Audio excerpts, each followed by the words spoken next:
नमस्कार दोस्तों, एक बार फिर आपका स्वागत है आपके अपने प्लेटफॉर्म पे। सभी को राम राम मेरी तरफ से। और हम पढ़ने जा रहे हैं, आपको पता ही है, हम पढ़ रहे थे पोषक या पोषण। पोषक तत्व क्या है, पोषण क्या होता है। विटामिन हमने पढ़े पीछे, हमने कार्बोहाइड्रेट पढ़ा, हमने फैट पढ़ा, हमने प्रोटीन पढ़ा हमने। और आज हम पढ़ने जा रहे हैं मिनरल यानी खनिज। ठीक है, क्या होते हैं हमारे शरीर में, यानी किस प्रकार से वो पाए जाते हैं और क्या क्या काम करते हैं, कितने होते हैं, कितने की ज़रूरत होती है। देखो, हमारे शरीर के अंदर अगर बात करें मिनरल की, मिनरल्स यानी खनिज।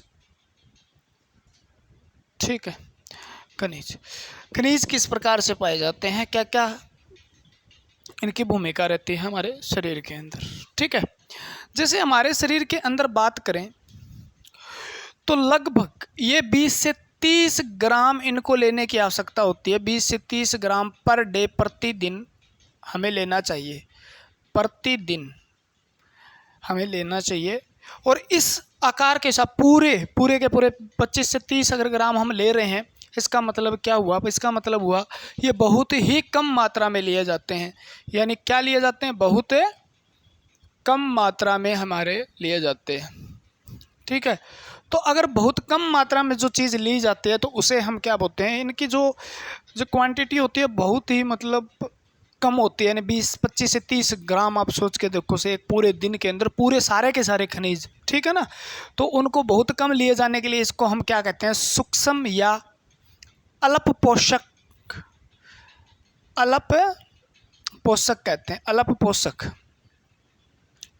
यानी इनको हम माइक्रो न्यूट्रिएंट कहते हैं। माइक्रो न्यूट्रिएंट, क्लियर हो जाएगी बात। यानी सूक्ष्म पोषक कह लो, यानी बहुत कम मात्रा में। दृढ़ जैसे जो ज़्यादा लिया, जैसे विटामिन है वो भी सूक्ष्म है, उसी प्रकार दृढ़ उनको बोला जाता है जो बहुत ज़्यादा मात्रा में लिए जाते हैं। जैसे प्रोटीन हो गया, आपका कार्बोहाइड्रेट हो गया, वसा हो गया, इन चीज़ों को हम ज़्यादा लेते हैं तो उनको हम दृढ़ पोषक तत्व कहते हैं। और जिनको कम लेते हैं, कम मात्रा में लेते हैं, उनको हम अल्प पोषक तत्व कहते हैं। ठीक है ना। प्रतिदिन 20 से 30 ग्राम, और वो 350 ग्राम से 450 ग्राम तो हम कार्बोहाइड्रेट ले लेते हैं। ठीक है, तो अल्प पोषक तत्व कहा जाता है। हमारे शरीर के अंदर लगभग 29 तत्व पाए जाते हैं। कितने पाए जाते हैं, 29 तत्व शरीर में पाए जाते हैं।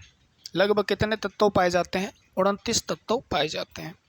ठीक है ना, कितने हैं, 29 तत्व। और आवश्यक तत्व जो हमारे शरीर के लिए है, आवश्यक तत्व, आवश्यक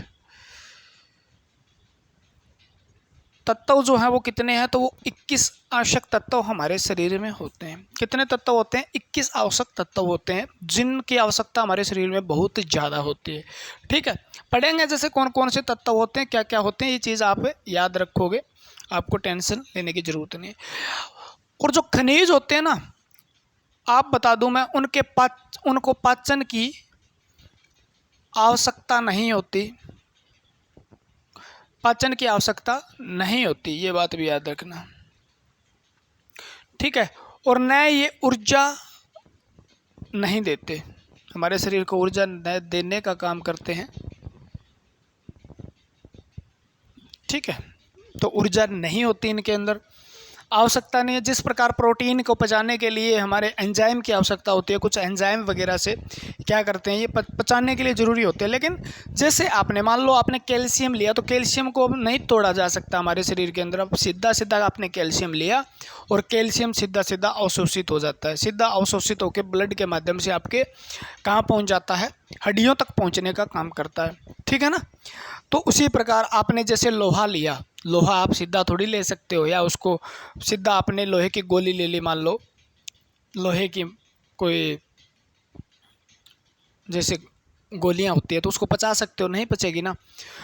लोहा लिया, कोई आपके पदार्थ, जैसे आपने पालक खाई, उसमें लोहा था, तो वो शरीर के अंदर जाके पालक से अलग हो गया लोहा, तो उसको लोहे के ऊपर कोई भी एंजाइम अभिक्रिया करके उसको लोहे को अलग रूप में थोड़ी बदलेगा, वो सीधा का सीधा अवशोषित होता है। तो पाचन सोडियम हो, चाहे फ्लोरीन हो, चाहे कैल्शियम हो, चाहे फॉस्फोरस हो, तो उनके पाचन की आवश्यकता नहीं होती, वो सीधे के सीधे अवशोषित हो जाते हैं और उनके अंदर कोई भी ऊर्जा, वो हमारे शरीर को ऊर्जा देने का काम नहीं करते।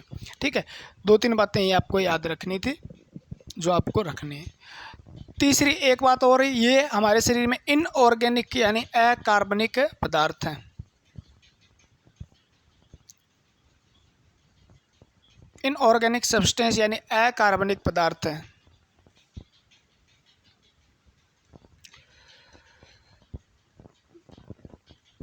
ठीक है, अकार्बनिक पदार्थ होते हैं हमारे शरीर के अंदर। तो खनिज अब वो क्या है, तो ये 4 बातें आपको याद रखनी है। 29 खनिज लगभग हमारे शरीर के अंदर पाए जाते हैं। 21 जो हैं वो ज़रूरी होते हैं, पाचन की आवश्यकता इनको होती नहीं है, बहुत ही कम मात्रा में लेते हैं, इसे अलग पोषक तत्वों के श्रेणी में ये आते हैं। ठीक है, और खनिज और विटामिन जो है अलग किस में आते हैं, अलग पोषक तत्व। 20 से 30 ग्राम को इनको लेने की हमें आवश्यकता होती है। तो हमारे शरीर के अंदर क्या क्या पाए जाते हैं, उससे पहले मैं एक बार जल का जिक्र कर लेता हूँ। जल के क्या क्वेश्चन पूछे जा सकते हैं आपसे। ठीक है, जल बहुत महत्वपूर्ण चीज़ है आपका जल, आपके शरीर के लिए जो महत्वपूर्ण एक यौगिक है। क्या है कि यौगिक है या अणु है, ठीक है, जो हमारे शरीर में है। हमें कम से कम 4 से 5 लीटर पानी डेली पीना चाहिए भाई। ठीक है, 4 से 5 लीटर पानी हमें डेली पीना चाहिए। ठीक है, तो आपके शरीर के लिए जो हमारे विभिन्न प्रकार के रोग हैं उनसे हम बच सकते हैं, किडनी फेलियर से बच सकते हैं, डिहाइड्रेशन से बच सकते हैं, और हमारे शरीर के अंदर जो विभिन्न प्रकार की क्रियाएं होती है उसमें सबसे बड़ा रोल जो रहता है वो जल का रहता है। तो 4 से 5 लीटर पानी हमें एक दिन में लेना चाहिए। ठीक है, प्रतिदिन लेना चाहिए। ठीक है, जो जल है उसके हमारे शरीर के अंदर कार्य क्या है वो ज़रूरी है। जल का स्रोत तो जल ही है, और क्या हो सकता है। ये एक तो आपके टेम्परेचर को मेंटेन करने का काम करता है, यानी तापमान पर नियंत्रण करता है। ठीक है, दूसरा ये क्या करता है रक्त को तरलता जो प्रदान करने का काम करता है वो करता है। उसके बाद टेम्परेचर मेंटेन करता है। उसके बाद हमारे शरीर के अंदर डिटॉक्सिफाई करने का काम करता है। ये क्या करता है, डिटॉक्सिफाई, शरीर को डिटॉक्सिफाई करने का काम करता है, यानी आप सीधा लिख लो, कम जहरीला बनाता है। हमारे शरीर के अंदर जो है उसकी पीएच वैल्यू जो होती है उस पर मेंटेन करने का काम करता है। ठीक है, पीएच वैल्यू को मेंटेन करने का जो काम करेगा वो कौन करेगा, आपका, क्योंकि इसकी पीएच वैल्यू जो होती है लगभग 7 होती है, और 7 होती है। किसी की पीएच वैल्यू कम है, कहीं ज़्यादा हो रही है, तो उस पर वहाँ पर जल जो होता है वो पीएच वैल्यू पर उसको बैलेंस जो करने का काम करता है वो कौन करता है, जल करता है। उसके बाद ट्रांसपोर्टेशन जो करता है, ट्रांसपोर्टेशन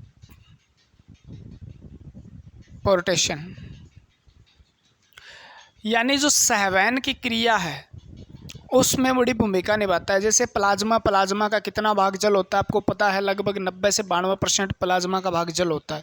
अब कोई चीज़ों को लेके जाना है, कुछ आवश्यक चीज़ें उनको लेके जाना है हमारे शरीर के अंदर, या उन चीज़ों अनावश्यक चीज़ें उनको किडनी तक पहुंचाने का जो काम करता है वो कौन करता है, वो जल करता है। प्लाज्मा में क्या करता है, जल प्लाज्मा में। तो वो ट्रांसपोर्टेशन यानी सहवन की क्रिया, कुछ चीज़ों अलग जगह से अलग जगह अलग अलग चीज़ों को लेके जाना, लेके आना। जैसे आरबीसी प्लाज्मा में तैरती है तो वो जल के कारण ही तो तैर पा रही है, क्योंकि उसका 90 से 92% तो जल है।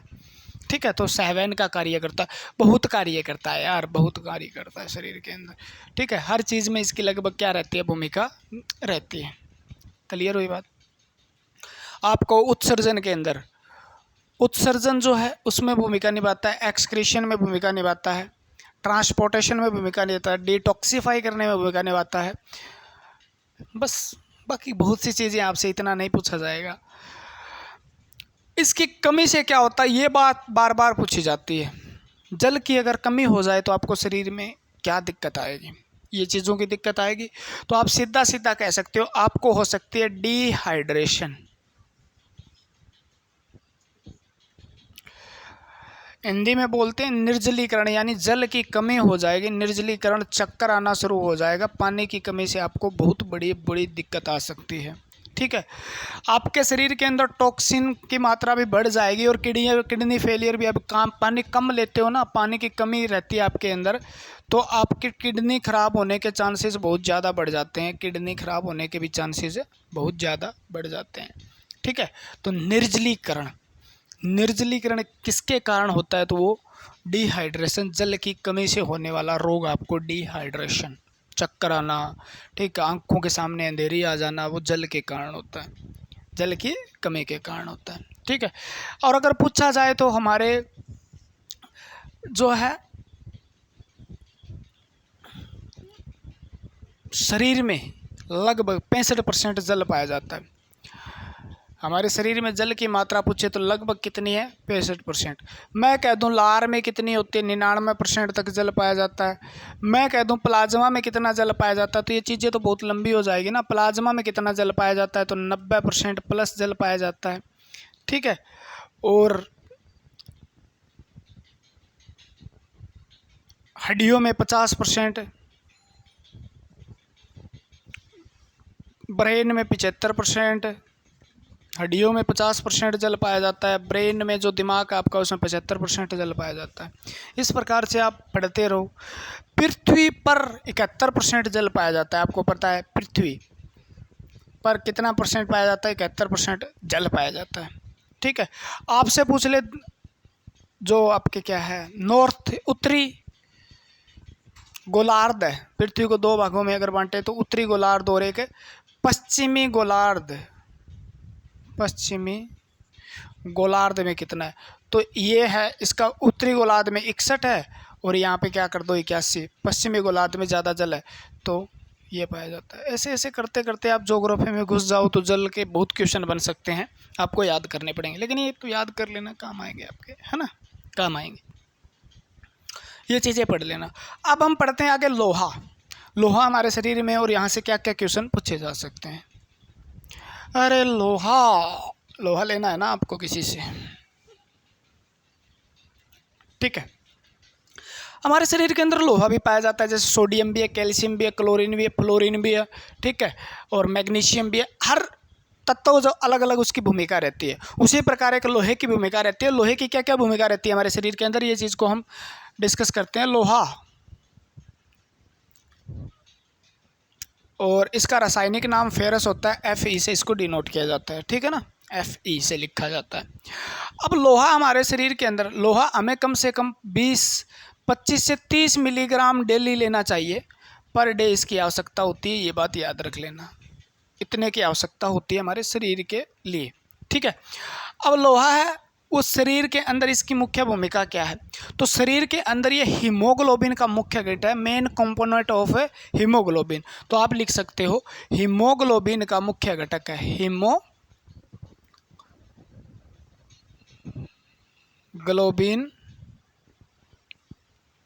का मुख्य घटक है। तो मेन कंपोनेंट किसका है? हीमोग्लोबिन। सबसे ज़्यादा जो आवश्यकता है इसकी कहाँ पे पड़ती है?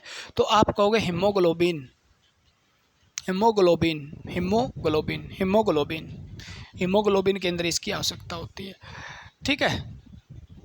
जैसे मैं कह दूं लोहा है किस में पाया जाता है, तो आप आंसर दे देना हीमोग्लोबिन में। हीमोग्लोबिन किसका वर्णक है? तो आप कहोगे जी आरबीसी का है, और आरबीसी किसका है? ब्लड का है, और ब्लड आपके शरीर का भाग है, ठीक है ना, ब्लड का है।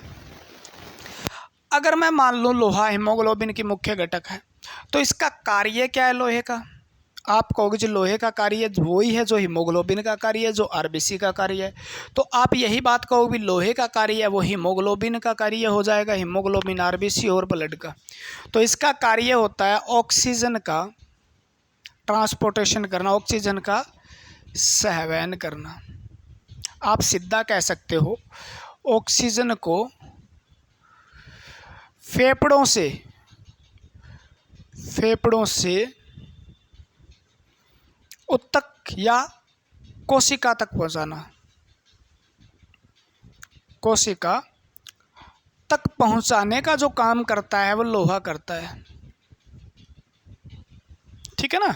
यानी फेफड़ों से ऑक्सीजन लेके जाएगा, वो लोहा लेके जाएगा। और लोहा किस में पाया जाता है? हीमोग्लोबिन में पाया जाता है। तो हीमोग्लोबिन जो काम करता है ना ऑक्सीजन को ले जाने का, वो मुख्य रूप से उसके अंदर लोहा काम करता है, ठीक है ना।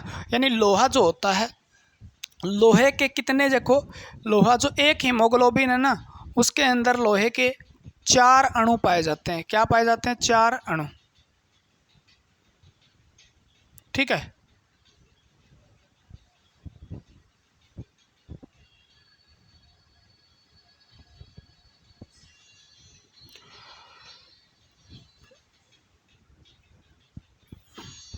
और एक अणु के साथ मान लो, एक अणु के साथ एक ऑक्सीजन का अणु जुड़ता है,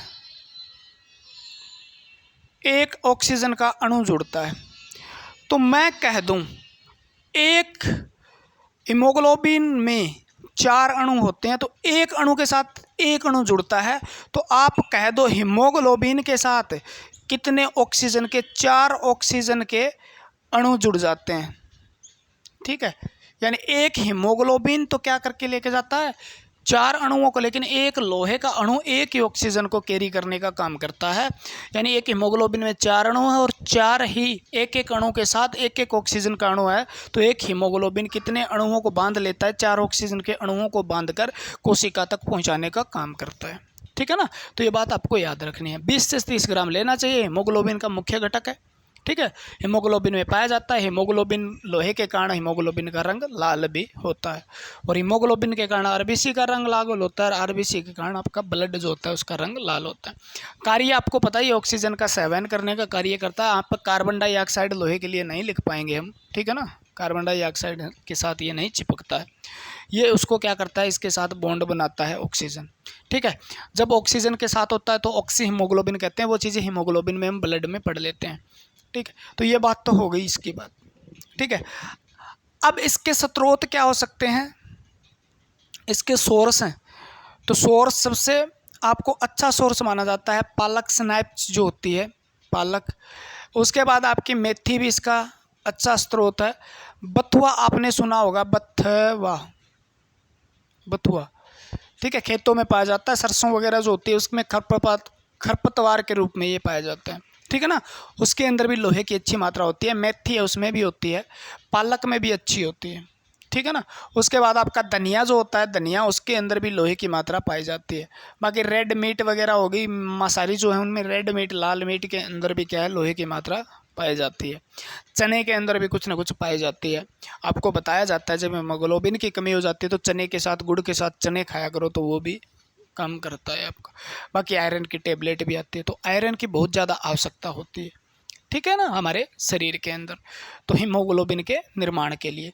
अगर मैं कह दूं इसकी कमी आ गई, लोहे की अगर आ गई कमी, तो आपको रोग हो जाता है फिर अरक्तता, जिसको हम एनीमिया कहते हैं। क्या बोलते हैं? एनीमिया। तो एनीमिया रोग किसकी कमी से होता है? तो आपका आंसर सीधा सीधा रहेगा लोहे की कमी से।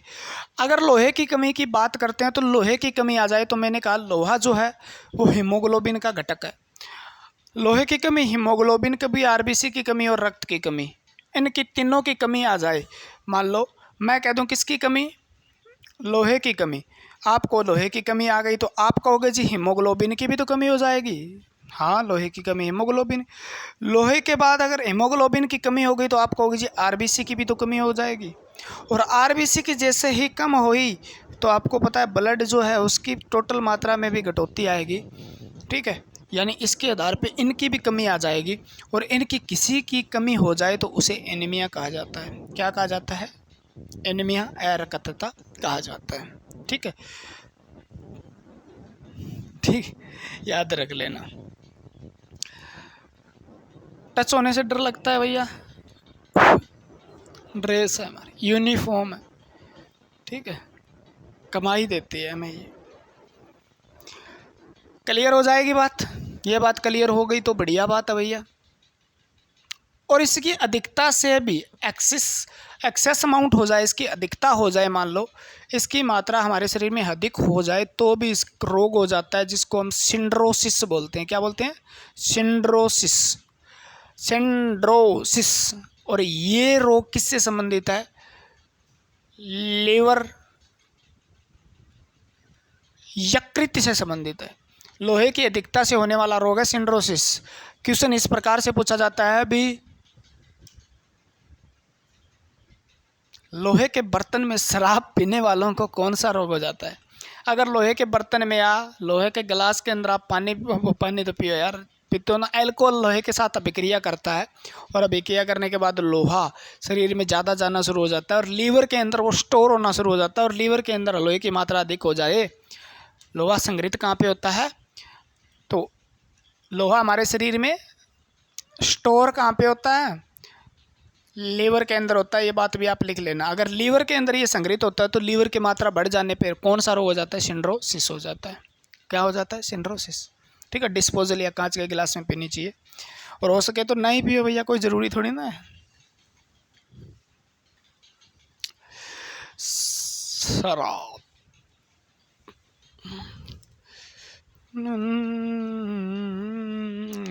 धुन दोगे तुम। अगला हमारा है आयोडीन। आयोडीन पता है आपको? हेलोजन है। क्या होता है? हेलोजन होता है आयोडीन। ठीक है ना, आयोडीन, क्लोरीन, फ्लोरीन, स्टार्टिन, ये हेलोजन होते हैं। आप केमिस्ट्री में पीरियोडिक टेबल में पढ़ते हो। ठीक है, हेलोजन का मतलब जो धातु के साथ मिलकर क्या करते हैं? हेलो यानी लवण का निर्माण करते हैं। लवण का निर्माण करते हैं, जैसे सोडियम क्लोराइड। क्लोराइड क्या है? क्लोरीन इसके अंदर है। ठीक है ना, मैग्नीशियम क्लोराइड। ठीक है ना, तो ये क्लोरो जो हेलोजन का मतलब लवण का निर्माण, केमिस्ट्री में पढ़ते हैं ना आप वहाँ पे। लेकिन आपको यहाँ पढ़ना है ये हेलोजन, तो लिख ही लो। ये क्या होता है? हेलोजन। ठीक है, और ये हमारे शरीर के अंदर किसका कंपोनेंट है मेन? तो आप कहोगे जी ये पाया जाता है आपकी आउटू ग्रंथि थायराइड ग्लैंड के अंदर।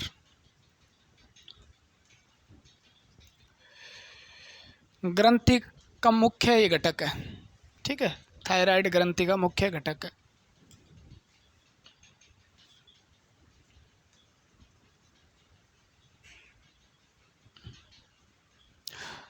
तो इसकी ज़रूरत कहाँ पे सबसे ज़्यादा ज़रूरत होती है? इसकी कहाँ पे? थायराइड। थायराइड को क्या करना होता है? एक थायरोक्सिन हार्मोन होता है। थायरोक्सिन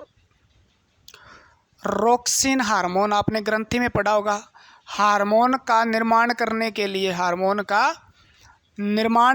लिए इसकी आवश्यकता होती है आयोडीन की। ठीक है, ये क्योंकि ये थायरोक्सिन हार्मोन आयोडीन युक्त हार्मोन है।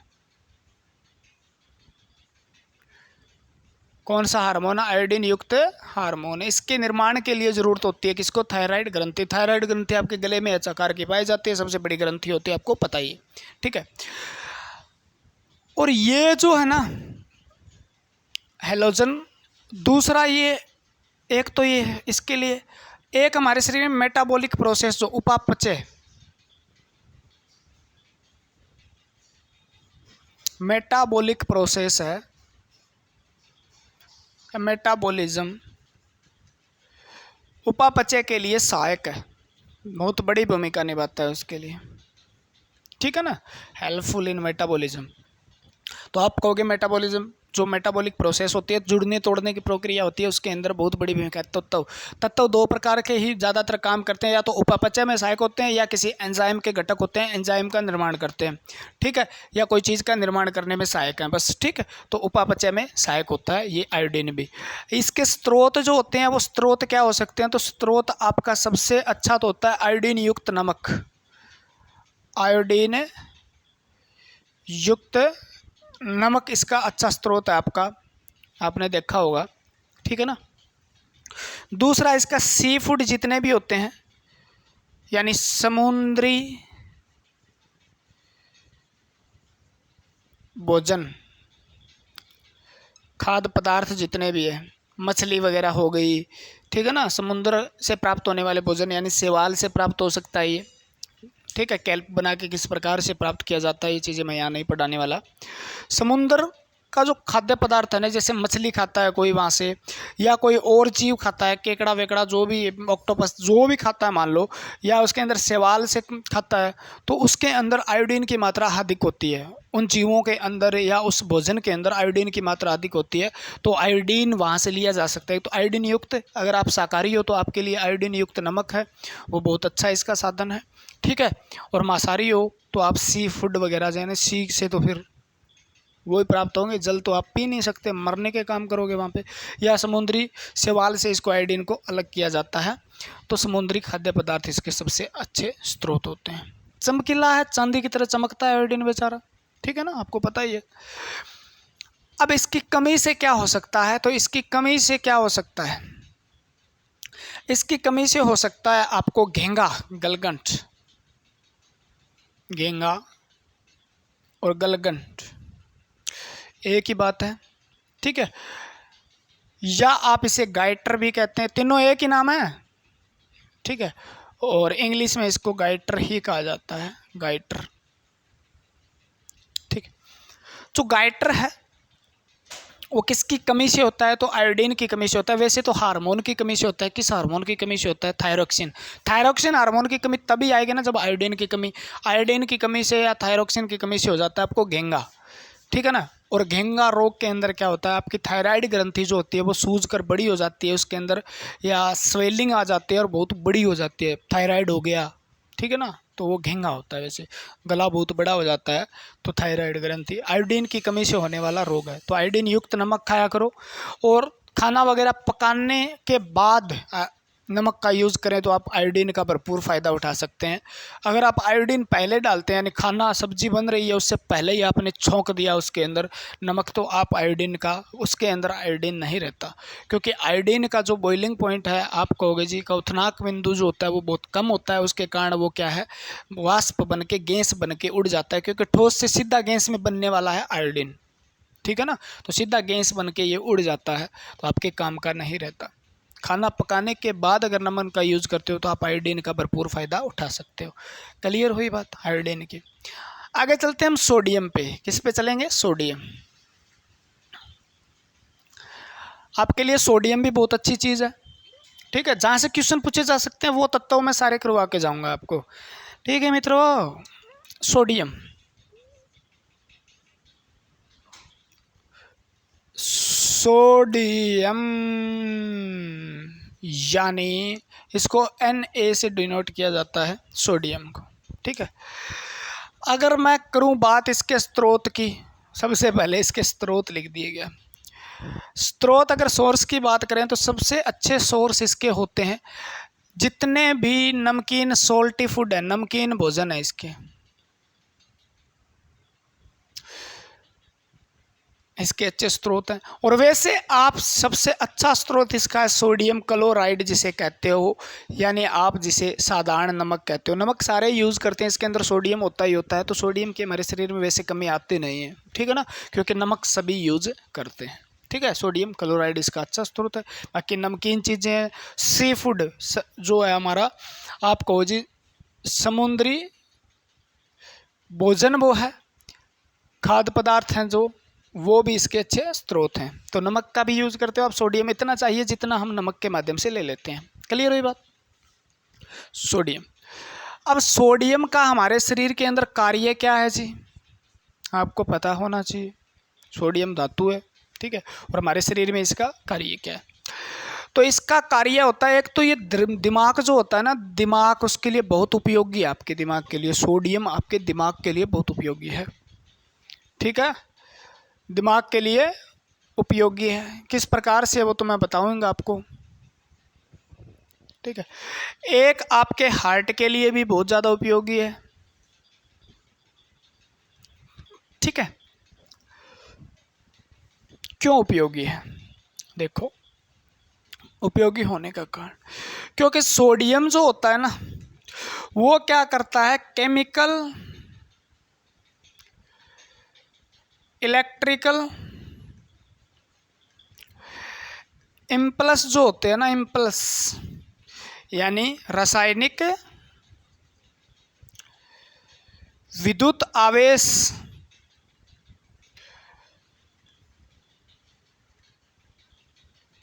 जनरेट करने का काम करता है, उत्पादित करता है, यानी हमारे शरीर के अंदर कुछ इलेक्ट्रिकल इम्पल्स जनरेट होते हैं जिनको उत्पादित करने में सबसे बड़ी भूमिका जो होती है वो किसकी होती है, सोडियम की। ठीक है, तो जैसे हमारे शरीर के अंदर एक हार्ट होता है, हार्ट के अंदर आपकी क्या होती है, हार्ट बीट होती है ना, हार्ट बीट होती है। तो हार्ट बीट किससे होती है, वो भी तो इलेक्ट्रिकल इम्पल्स से ही होती है ना। इलेक्ट्रिकल इम्पल्स यानी विद्युत आवेश के माध्यम से होती है, आपने देखा होगा, जिसे हम पेस मेकर कहते हैं। साइनो एट्रियो नोड जो है आपका, वो क्या करता है, इलेक्ट्रिकल इम्पल्स भी तो क्या जनरेट करके हमारे हार्ट को धड़ धड़ धड़ धड़ धड़ धड़ धड़कने बनाता है ना उसके अंदर कॉन्ट्रैक्शन रिलैक्सेशन आप कह सकते हो। ठीक है, सिस्टोल डायस्टोल होता है ना हृदय के अंदर, मांसपेशियों के अंदर, वो विद्युत आवेश के कारण होता है। और विद्युत आवेश पैदा करने में किसकी भूमिका रहती है, सोडियम की भूमिका रहती है। तो हृदय के लिए बहुत उपयोगी चीज़ हो गई। आपके शरीर के अंदर यहाँ से दिमाग से सूचनाएं जाती है हर शरीर के हर कोने तक, और कोने से आती है आपके दिमाग तक। तो वो किसके माध्यम से आती है, वो आती है विद्युत आवेश के माध्यम से। और विद्युत आवेश के माध्यम से, यानी सूचनाएं एक जगह से दूसरी जगह हमारे शरीर के अंदर जो आदान प्रदान होती है वो विद्युत आवेश के कारण होती है। और विद्युत आवेश क्या करता है, सोडियम पैदा करने का काम करता है। तो उसी प्रकार हमारे दिमाग के अंदर, दिमाग के लिए या आपके नर्वस सिस्टम, तंत्रिका तंत्र के लिए उपयोगी जो है वो सोडियम है। आपके संदेश आने जाने बंद हो जाए कि सोडियम की कमी हो जाए तो। ठीक है, तो ब्रेन में उपयोगी इसलिए है क्योंकि नर्वस सिस्टम, तंत्रिका तंत्र पूरे के लिए ये क्या करता है, संदेश जो है उनका जो है या मैसेज जो है उनको क्या करता है, ट्रांसमिट करने का काम करता है, एक जगह से दूसरी जगह ले जाने का काम करता है।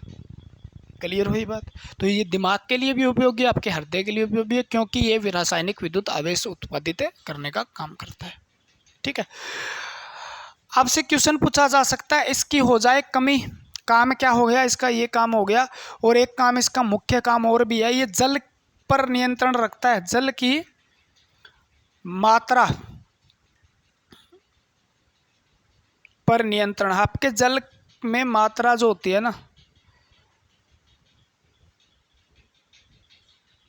ठीक है, उसको बनाए के रखता है। एक इसका और महत्वपूर्ण कार्य है, आपके जो कोशिका होती है उसके अंदर जो एनर्जी आपकी खपत होती है वो कहाँ होती है, सोडियम पोटेशियम पंप में होती है, सोडियम पोटेशियम पंप में होती है। तो सोडियम पोटेशियम पंप में सबसे बड़ी भूमिका होती है इसकी। इसका कार्य क्या है, तो सोडियम और पोटेशियम पंप जो होता है उसको चलाने में किसकी भूमिका है, सोडियम की भूमिका है। यानी आपकी कोशिका के अंदर क्या चीज़ जाएगी, क्या चीज़ बाहर आएगी, इन पर सोडियम और पोटेशियम दोनों अपना नियंत्रण रखते हैं। पंप होता है जिसमें सोडियम की बड़ी भूमिका रहती है। ठीक है, तो कोशिका के अंदर जाने वाली चीज़ें बाहर आने वाली, इसके अंदर भी इसकी बड़ी भूमिका रहती है। और ये पंप चलता है, आपकी ऊर्जा खपत कहाँ पे होती है, आपके अंदर शरीर में ऊर्जा चाहिए लेकिन खपत कहाँ पे होती है, तो खपत होती है आपकी कहाँ पर, सोडियम पोटेशियम पंप के अंदर। ठीक है ना, क्लियर है। जल की मात्रा पर नियंत्रण रखता है। अगर हो जाए कमी, आपको पता है ब्रेन जो है उसके संदेश आने जाने बंद हो जाएंगे, आपके नर्वस सिस्टम आपका डैमेज हो सकता है, आपका खराब हो सकता है। ठीक है ना, आपको संवेदनाओं का महसूस होना कम हो सकता है, तो सोडियम की कमी से ये हो सकता है। हार्ट बीट पे दिक्कत आएगी आपको, हार्ट बीट पे दिक्कत आएगी। तो अगर हो जाए कमी, सोडियम की कमी हो जाए, तो मैं बता देता हूँ आपकी हार्ट रेट यानी धड़कन, हार्ट रेट कम हो जाता है आपका, याद रखना, कभी तो कम। ठीक है ना, और आपका बीपी भी घट सकता है, बीपी ब्लड प्रेशर कम हो सकता है, आपका ब्लड प्रेशर पर भी नियंत्रण करता है। ठीक है ना, हार्ट रेट। उसके बाद आपके ब्रेन जो है ना, यानी दिमाग है, उसमें भी खराबी आ सकती है भाई, सीधा सीधा लिख लो आप, दिमाग में खराबी आ सकती है, दिमाग में दिक्कत हो सकती है आपको। ठीक है, ये बात तो ये हो गई, सोडियम पोटेशियम पंप नहीं हो पाएगा। ठीक है, इलेक्ट्रिकल इम्पल्स जनरेट नहीं हो पाएंगे। उसके बाद इसकी अधिकता भी नुकसानदायक है भाई, इसका शरीर में ज़्यादा हो जाए, कहीं नमक फाँकना शुरू कर तो एक तो ये ब्लड प्रेशर है उसको बढ़ाने का काम करेगा, ब्लड प्रेशर ज़्यादा हो जाएगा आपका, हाई ब्लड प्रेशर हो जाएगा। ठीक है, हार्ट रेट भी बढ़ जाएगा आपका, हार्ट रेट भी क्या हो जाएगा आपका, ज़्यादा हो जाएगा। ठीक है, तो सबसे खतरनाक काम है, बीपी को बढ़ा देता है ये भैया, ज़्यादा हो जाए तो बीपी को बढ़ा देता है। ठीक है ना, बीपी को बढ़ाने का काम करता है ये, ज़्यादा हो जाए हार्ट रेट को बढ़ाने का काम करता है। ठीक है, और कमी से आपको एक मुख्य रोग जो पूछा जाता है वो होता है डिहाइड्रेशन। यानी निर्जलीकरण भी इसके कारण ही होता है। अब निर्जलीकरण इसके कारण होने का कारण क्या है? अगर इसकी कमी हो जाए तो शरीर में जल की कमी भी हो जाएगी, क्योंकि मैंने एक बात लिखी है यहाँ पे, जल की मात्रा पर नियंत्रण करता है। इसकी कमी तो जल की कमी हो जाए तो उसे निर्जलीकरण कहते हैं। ठीक है, डी कम निर्जलीकरण, डिहाइड्रेशन। और जिसके लिए ORS का घोल दिया जाता है। ORS का घोल क्या है? निर्जलीकरण को दूर करने के लिए दिया जाता है, जिसमें नमक भी होता है, आपको पता हो तो, है ना। चीनी और नमक और पानी का घोल, उसे तो ORS घोल कहते हैं। आयोडीन हो गया आपका, कैल्शियम लिख लो, कैल्शियम। ठीक है,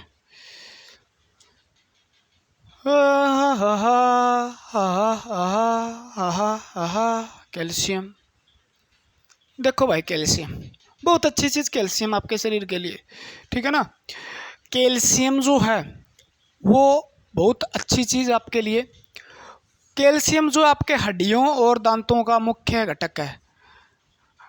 हड्डियों व दांतों का जो मुख्य घटक है ना, बोन और टीथ का मुख्य जो मेन कंपोनेंट है, दांतों का मुख्य घटक जो है वो है कैल्शियम। कैल्शियम की मात्रा कहाँ पाई जाती है? तो ये दांत और हड्डी 99% आपके शरीर में क्या करते हैं? कवर करते हैं। ठीक है, तो ये क्या करता है? हड्डियों व दांतों का निर्माण भी करने में सहायक हो गया। फिर इसका घटक है तो ये निर्माण भी करता है। हड्डियों और दांतों का आपका बताइए निर्माण कौन करता है? कैल्शियम करता है। हाँ जी, ठीक है। रक्त का थक्का जमाने में सहायक है, ये पढ़ लेना, याद हो तो। रक्त का थक्का जमाने में भी सहायक कौन सा है? कैल्शियम आपका। ठीक है, और मांसपेशियों के अंदर भी इसकी कुछ भूमिका रहती है। मांसपेशियों में भी इसकी क्या रहती है? भूमिका रहती है। ठीक है, मसल्स।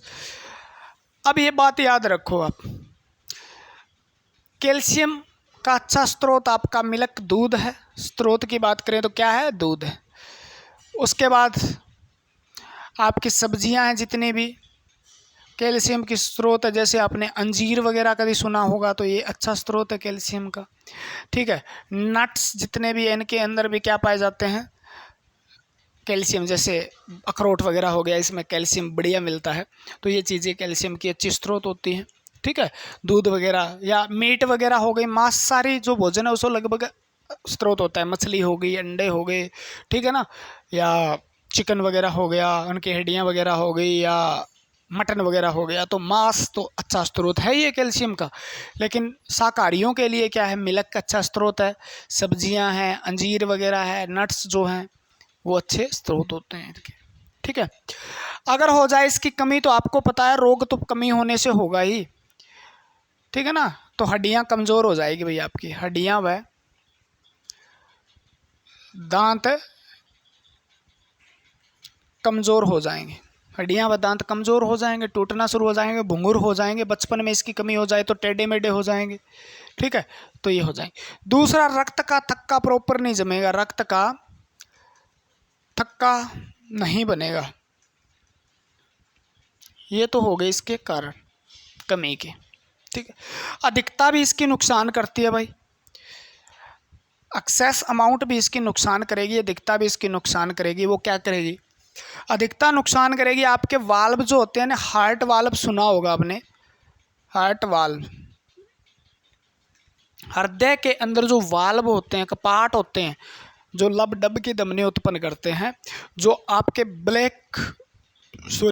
बैकवर्ड मोशन जो होता है रक्त का, उसको रोकते हैं, वापस रक्त को दूसरे चैम्बर में जाने से रोकते हैं, तो वो होते हैं वाल्व। हृदय में पढ़ा होगा आपने। वो क्या हो जाते हैं? हार्ट वाल्व हार्ड हो जाते हैं आपके। ठीक है ना, यानी वो क्या हो जाते हैं? रिजिडिटी आ जाती है उनमें, कठोर हो जाते हैं और वो सही से काम नहीं करते। और हृदय के अंदर एक आवाज़ आती है, मर मर, मर मर की साउंड आनी शुरू हो जाती है। तो वो किसकी कैल्शियम की अधिकता के कारण वाल्व हार्ड हो गए और अच्छे से बंद नहीं हो पा रहे हैं कपाट, तो उसकी वजह से एक आवाज़ आती है लब डब की, ना के मर मर की आवाज़ आती है, क्योंकि थोड़ा बहुत इसके ब्लड रिश्ता रहता है, उसके अंदर से लीकेज होता रहता है, पूरी तरह से बंद नहीं हो पाती, इसलिए मर मर की आवाज़ आपको देखने को मिलती है। और ज़्यादा हार्ड हो जाए तो इनको फिर हार्ड बाल्ब को निकाल के बदला जाता है, आपकी क्राफ्टी की जाती है, बायोक्राफ्टी, सुअर के वाल्व से बदला जाता है। सुअर के वाल्व और अपने वाल्व मिलते जुलते हैं भाई, सुअर के वाल्व से बदला जाता है, ठीक है। तो इसको क्या बोलते हैं हम, बायोक्राफ्टी बोल देते हैं, ग्राफ्टी, बायोग्राफ्टी, ठीक है ना। तो वो है ये स्टंट वाला सिस्टम यहाँ पे नहीं है, स्टंट अलग चीज़ होती है। तो कैल्शियम के बारे में मैंने कुछ अच्छी अच्छी बातें आपको बताई और पढ़ी हमने, ठीक है। अगला आपका है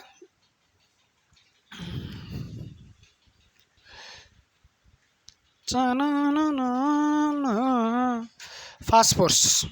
लिखो आप फास्फोरस, फास्फोरस पी से डिनोट करते हैं इसको, ठीक है। ये भी आपके हड्डियों व दांतों का मुख्य घटक है, यानी हड्डियों और दांतों का निर्माण करने में सहायक है ये, ठीक है। सबको पता है कैल्शियम फॉस्फेट की हड्डियां बनी होती है, दांत भी बने होते हैं, ठीक है ना। और एडिनोसिन ट्राइफॉस्फेट एटीपी आपकी ऊर्जा का भी मुख्य घटक है, यानी एटीपी के निर्माण में सहायक है, आपको लिख लेना है, एटीपी के निर्माण में सहायक है, ठीक है। एडिनोसिन ट्राइफॉस्फेट इसकी फुल फॉर्म होती है, तो फास्फेट यानी फॉस्फरस, ठीक है। हड्डियों और दांतों का निर्माण, इसकी कमी से भी क्या होगा, हड्डियां और दांत कमज़ोर हो जाएंगे, हड्डियां और दांत क्या हो जाएंगे, कमज़ोर हो जाएंगे। कमी से क्या होगा आपको पता है, हड्डियां और दांत कमज़ोर हो जाएंगे, ठीक है। बात खत्म हुई, लिख ही लोगे आप आराम से, ठीक है ना। जिस चीज़ पे ज़्यादा नहीं जोर देना वहाँ पे जोर नहीं देंगे आप। फ्लोरीन लिखो आप, fluorine fluorine fluorine fluorine fluorine,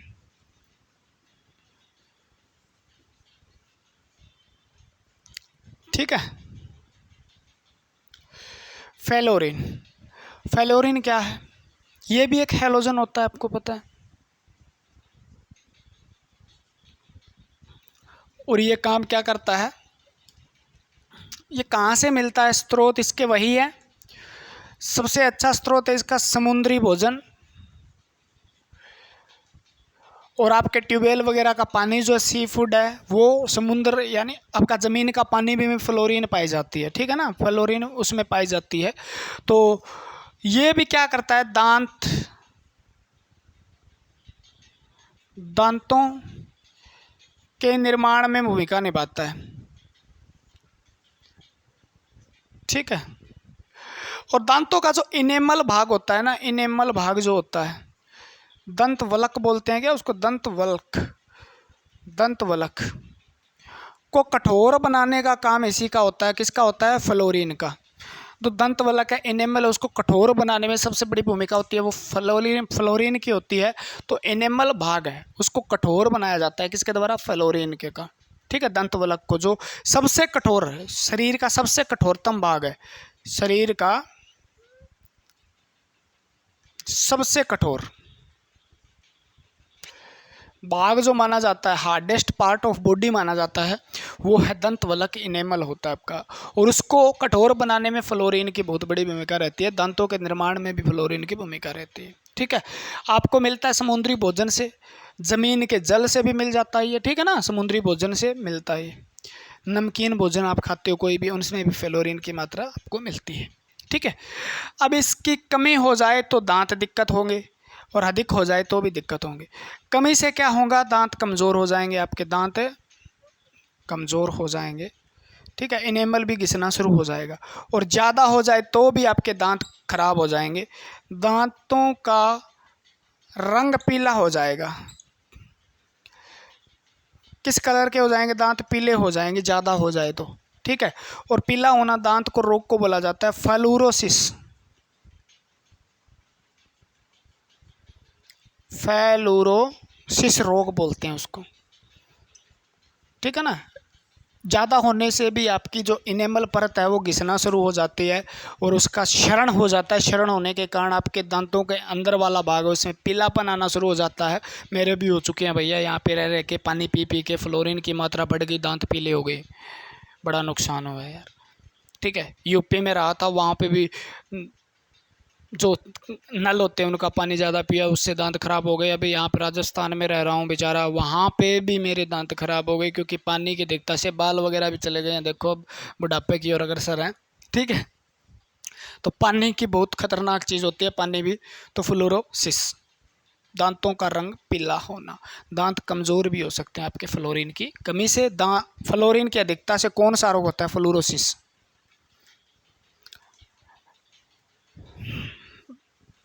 देखो पोटेशियम लिख लो आप, पोटेशियम, सोडियम पोटेशियम पंप है, लिख लो आप पोटेशियम। पोटेशियम किसके लिए? हृदय के लिए महत्वपूर्ण है, याद रखो हृदय की महत्वपूर्ण है। उनकी धड़कन पर नियंत्रण करता है, हृदय की धड़कन पर नियंत्रण करने का काम कौन करता है? पोटेशियम करता है। तो आप लिख लो, ये भी हृदय की धड़कन पर नियंत्रण करता है। ठीक है, और इसीलिए डॉक्टर जब भी आपको होता है तो इसका स्रोत क्या है? सेब इसका स्रोत होता है। क्या होता है? सेब, एप्पल जो होता है इसका अच्छा स्रोत होता है। और डॉक्टर आपको हमेशा क्या कहता है भी, सुबह सुबह उठ के सेब खाना चाहिए, हृदय के लिए अच्छा होता है। तो हृदय के लिए सेब अच्छा है। तो पोटेशियम का कहाँ मिलता है? तो सेब के अंदर भी पोटेशियम अच्छी मात्रा में मिलता है। तो हृदय की धड़कन पर नियंत्रण करता है, आपके हृदय के लिए बहुत ही अच्छा क्या है ये तत्व है? पोटेशियम। ठीक है ना। और उसके बाद आप लिखोगे जिंक। क्या लिखना आपको? जिंक लिखना है। बस जिंक का इतना लिख लो, जिंक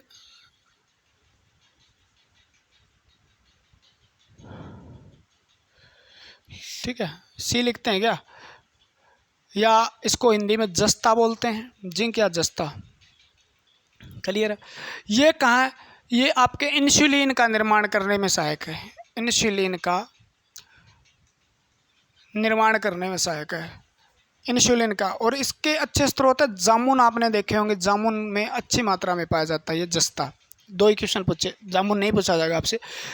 इंसुलिन का घटक कौन सा है? इंसुलिन के निर्माण में किसका मुख्य रोल रहता है, किस तत्व का? तो आप कहोगे जस्ता का। ठीक है ना। एक आपको और बता देता हूँ मैं, जस्ते के बाद आता है आपका मैग्नीशियम। मैग्नीशियम हड्डियों के निर्माण, दांतों के निर्माण में भी सहायक है। और आपका मैग्नीशियम जो है मांसपेशियों के निर्माण में सहायक है। मांसपेशियों में, मांसपेशियों के निर्माण में जो सहायक होता है वो क्या है? मैग्नीशियम धातु होती है। ठीक है ना। मैग्नीशियम, आपके शरीर की बातें कर रहे हैं हम, पदप उद्दप की बातें करते तो और क्वेश्चन यहाँ से अलग होते हैं। ठीक है। और लाल, क्योंकि मांसपेशियों में पाया जाता है तो लाल मीट जो होती है ना, मांस होता है उसका ये सबसे अच्छे स्रोत होते हैं। रेड मीट मैग्नीशियम का अच्छा स्रोत होता है। ठीक है, तो ये कुछ तत्व थे जो आपको पढ़ने हैं। ठीक है, और आपके लिए ज़रूरी है। ठीक है ना। सारे हमने जितने पढ़े कवर किए, यहाँ से क्वेश्चन आपसे तत्वों से इनसे बाहर नहीं आता। अगर और भी आता है तो हम टॉपिक जब करते हैं ना तो उसके अंदर कहीं ना कहीं जिसका जिक्र आता है मैं वहाँ पे आपको एक एक चीज़ बता देता हूँ। ठीक है, तो ये हमारे खनिज थे, तत्व थे, जिसमें जल था और हमने कुछ तत्व पढ़े, मैग्नीशियम पढ़ा, जिंक पढ़ा, पोटेशियम पढ़ा, आयोडीन पढ़ा। ठीक है ना। उसके बाद हमने कैल्शियम पढ़ा, लोहा पढ़ा। तो ये चीज़ें आप पढ़ लेना, नोट्स बना लेना, आपको बहुत काम आने वाले हैं। और इस तरीके से पढ़ते रहोगे, मज़े में रहोगे। ठीक है, आज के लिए इतना ही। जय हिंद, जय भारत। मिलते हैं फिर कल इसी के साथ।